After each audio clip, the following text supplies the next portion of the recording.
Other than cartoon characters that are animals and they happen to have voices that I've had to give them, there's also an array of animal noises, like R.E., Frank Welker, guys like that can just do anything. They could make any animal sounds. But something flew out of me one day. I was just sitting there. I wasn't recording. I was just sitting there twiddling my thumbs, and somebody said something to me, and my response was,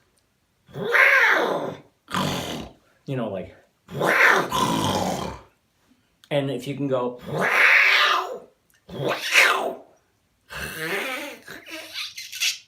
like that. And that's a big cat, and he'll scratch your ass off if you're not careful.